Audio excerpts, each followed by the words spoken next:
welcome back to my channel. I'm Deanna and you're watching ORCHID. I have a couple of things to unbox today for you. I was approached by a company named Epic LED Grow Lights who asked if I would like to be sponsored an LED grow light. Actually, I'm very happy with my Mars Hydro LEDs and my current setups. So I couldn't think of another area where I would set up another grow light because the rest of my areas rely on natural light, which I think is the best form of light. So I did sort of suggest that maybe if they could sponsor me a grow tent as well, it would provide like, you know, a different environment for orchids to grow, and that way we could follow a few orchids and a few other plants perhaps on a bit of a journey. I could also go through quite a beginner's perspective on setting up a grow tent and grow lights inside a grow tent. So that's what's happened, and they've kindly sponsored these products for me. So they are an international company and they supply to like the US, Canada, Great Britain, Europe and Australia, and shipping was really prompt. So I'm just going to get started and start unboxing this.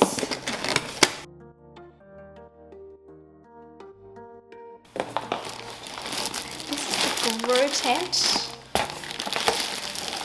I'll take the products out.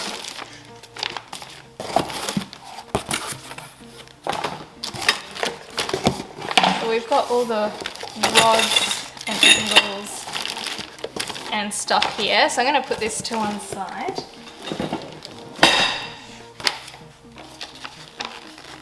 And it comes with an assembly guide. So this should be a 60 centimeter by 60 centimeter by, I think it's like 140 or 150 centimeter in height grow tent.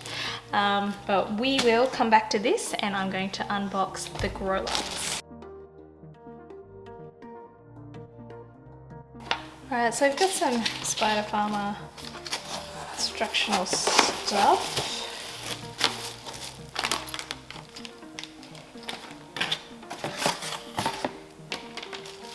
Look how thin this is. This is the SF-1000 and you can see it's quite small. I'll get the dimensions exactly for you in a bit. And it's a bit hard to pick up on camera, but there are cooler white lights, warmer white lights, and also interspersed red lights through there. There's no fan.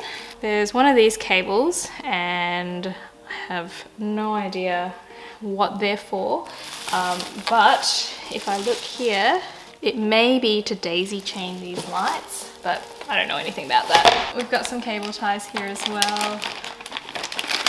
One thing I don't have in here is a spectrum guide, but I do know they do have it on their website. So I am not an LED expert by any means, like not even close. What I can tell you is that obviously like in the market now there's a huge range of, I guess, artificial light setups, and LED lights in general are becoming very popular. They're very energy efficient compared to other fluorescent sort of lights, and traditionally in the past they've come in like a blue-red spectrum.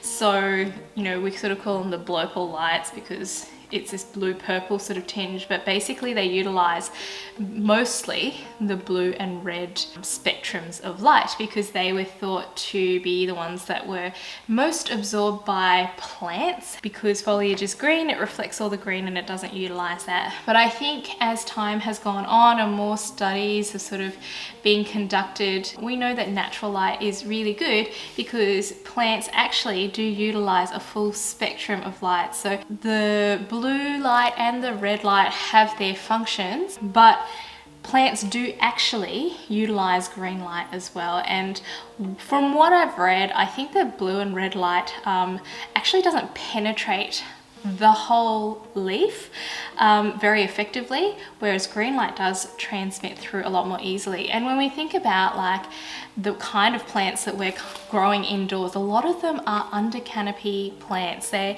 aren't full light plants. They do like a little bit of dappled light, and so they do rely on a bit of that transmittance. So I really think that full light spectrum is best. And I think, you know, just like when we talk about nutrients, you can't just have nitrogen alone and talk about just the functions of nitrogen or just the functions of phosphorus or potassium. It's really like the balance and the way all those nutrients work together to give you an end result. And I think that's the same with light. I think really plants absorb a range across this spectrum, and when we talk about photosynthesis, plants can utilize light from a very specific range, and that's that PAR range that they talk about. So photosynthetically active radiation, I think, and basically that correlates pretty well with our visible light spectrum, so from blue to red, and that's roughly like 400 nanometers to 700 nanometers. But natural light also has a component beyond the red, so above 700 nanometers, which is known as that infrared spectrum, and below the blue there's a bit of UV that comes through as well. So, and that would be the full spectrum. And I think that's the benefit of a full spectrum light, is that it can provide like a bit of a buffet of light. Like we talk about nutrients, I think it's good to provide a full spectrum of light because the plant can utilize what it needs to grow to its best capacity. And I mean, I talk about natural light being the best because I think the spectrum that the sun provides, like I notice that my plants that grow near my windows, my vandas and stuff that are actually growing like outside in my light, grow really, really well. They're really strong, and there is a clear difference. And you know, over time when you grow plants, you really start to see when a plant is light deficient that they're weaker, that they're more prone to pests, and their growths just aren't as strong, their root production's not as strong. So definitely plants need light. Grow lights are both good as sole light sources, but also as supplemental light. In a grow tent, obviously it's going to be the sole light source. So if we just have a look at the back of this here, it's actually a really good setup. So just after reading these instructions, you can see that those ports are actually for connecting multiple grow lights, which would be really handy if I had like a massive setup and I was growing, I don't know, vegetative products like weed, but I'm not. So, and actually this matches up with the grow tent that I've got as well in terms of size pretty well. It is very easily dimmable, which is excellent because, well, orchids don't need a huge amount of light. They're not really vegetative crops. They don't grow as quickly. They're quite succulent in terms of their leaf structure. So I'm actually selecting a few orchids which are probably on the lower light spectrum to go into the grow tent, as well as some lower light houseplants. So I'm actually probably not going to have this up at full strength. I'm going to find some of the leaflets that were online, and I'll share them with you and we can talk through them a little bit as well. So this first diagram I'm showing you are the PPFD values for this SF-1000. From what I understand, and correct me if I'm wrong, the PPFD is really a value of light intensity. So it's like the photons per area, so per meter squared per second. And obviously this is going to vary by height away from your plant. So the further away your light is from your plants, obviously the lower intensity it's going to be. And you can see that last one at 18 inches, that highest center value is 602, and it obviously decreases around the periphery. It's going to be strongest right in the center underneath that grow light. For the orchids, I don't think we need a super high value. As I mentioned, we are probably going to be using some lower light plants, so that's obviously further adjustable with the little dimmable adjuster.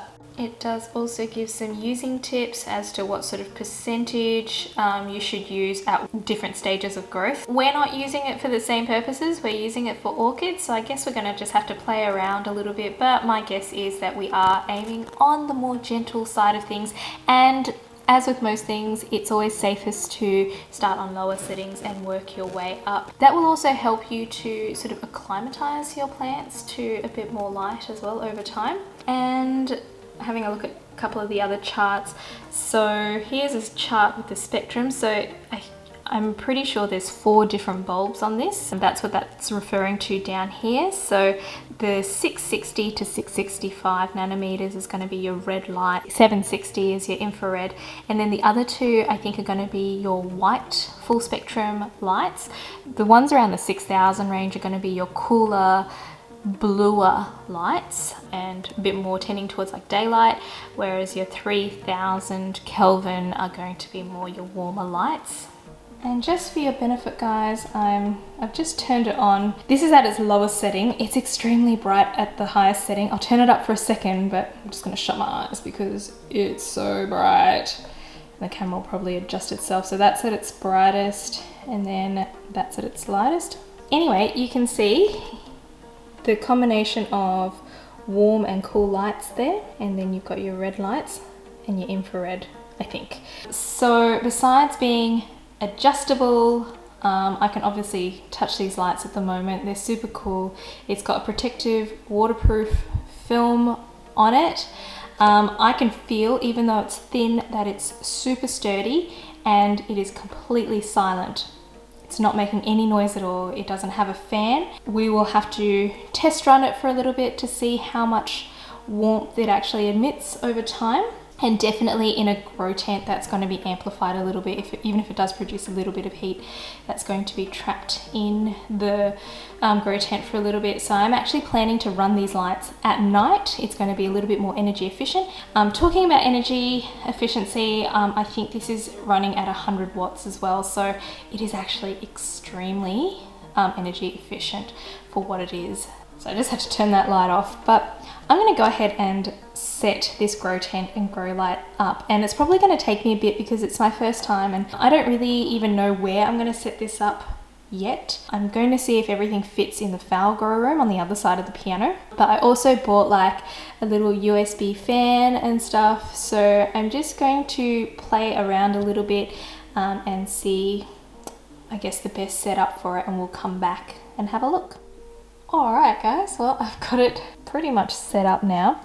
So I'm going to run the system for a day or 2. I've got it on a timer set to go off at night. It's always good to run these systems just to get an idea of what the conditions are like inside the grow tent, because it's going to form its own little, I don't know, ecosystem in a way. I've got a little hygrometer and thermometer in here that measures 24-hour minimums and maximums, so we'll get an idea of what it's doing during the day. So there's going to be heat produced by the LED lights, and having a fan on promotes air circulation, which is actually really important in these sorts of closed environments, but it will also decrease the humidity. Both those things are going to decrease the relative humidity inside this grow tent, so it's something I'll need to monitor. Ideally, I should be able to maintain a reasonable humidity in here, in theory. So I've got the grow lights hanging off a ratchet system that it came with. You can see that there's quite a few little ports built into the grow tent itself. So up the top there,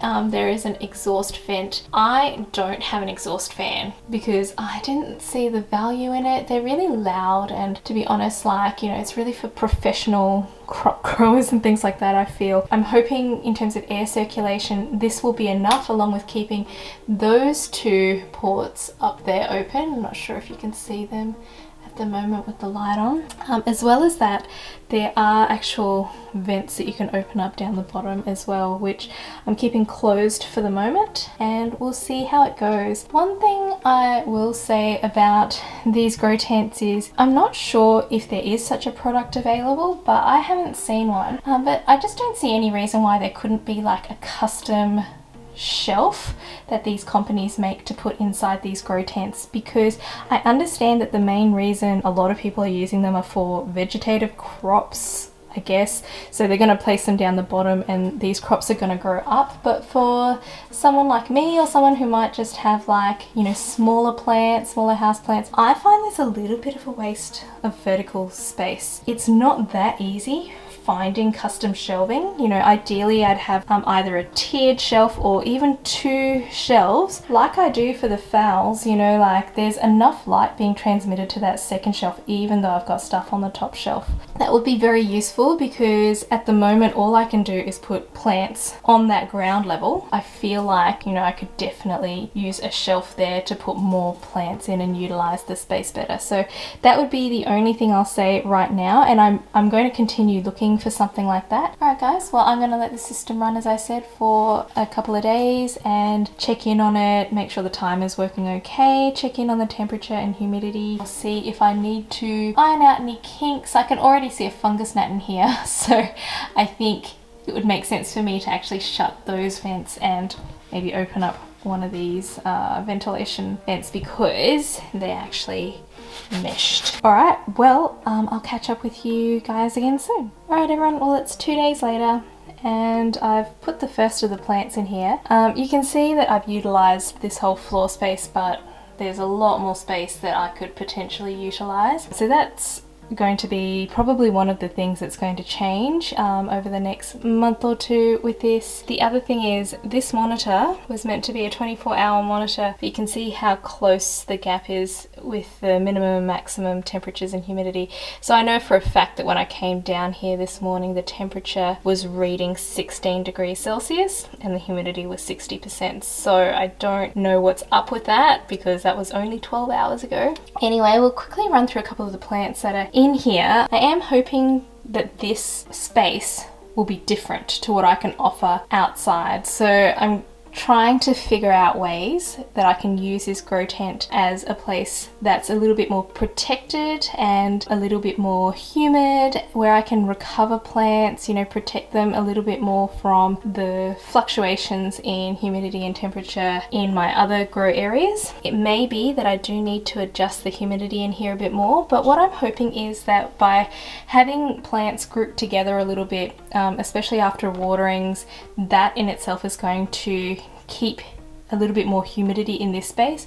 You can see I've got, for whatever it's worth, a little tray of water there. I'm just playing around. If you guys have any ideas on how to increase humidity in here, short of actually putting a humidifier in here, which I think is probably going to be a bad idea in a closed space, but what do I know? I've got a couple of jewel orchids here.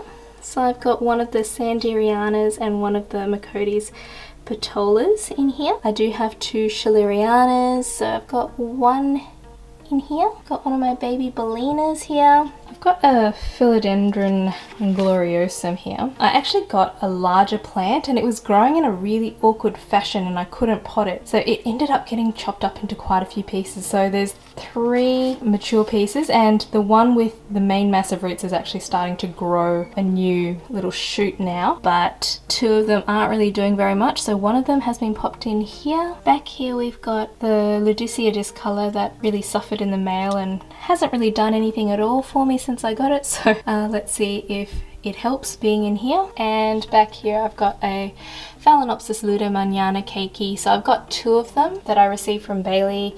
So for the orchids, I've generally placed things that I've got a couple of in here to see if this sort of enclosed environment does any better for these plants. And I've got a few little seedlings of various house plants as well. So I've got an Anthurium crystallinum seedling back here. This is a Philodendron Soderoy. Down here we've got a Philodendron majestic, and this one did suffer a little bit in the male. It was quite limp when it came to me. It has perked up a little bit, but you can see how tender these leaves sort of look. This is an Anthurium veitchii seedling, and it got stuck in the male for 2 whole weeks. There was a little bit of damage to that newest leaf. It was looking so sad when it came to me, but it has perked up a little bit. So hopefully it just continues to recover okay, because this is a very beautiful Anthurium once it gets a bit more mature. And then back here we've got a Philodendron plough-manii crossed with Tenu. So I've got a couple of primary hybrids for the philodendrons. Got a larger philodendron, just hoping for something to happen on that stem there. And the rest are generally younger plants, seedlings. So you'll see this space change a little bit over time, but I thought it'd be a little bit of a fun experiment to play around, see how we can improve the conditions in here to make it a bit more favourable for tender, younger plants, maybe recovering plants, and we'll see how we go. So guys, I hope you enjoyed this video. Please give it a thumbs up if you liked it and subscribe to my channel if you want to see more videos. I am going to put a link for Epic LED grow lights down in the description below. If you're interested, they do sell Mars Hydro products, Spider Farmer products, and I think a couple of other brands. They sell grow tents and grow lights internationally. If you use the link below and put the discount code in, you'll get 3% off their products. So check them out if you're interested in grow lights or grow tents, and I will see you guys next time. Have a great week. Bye.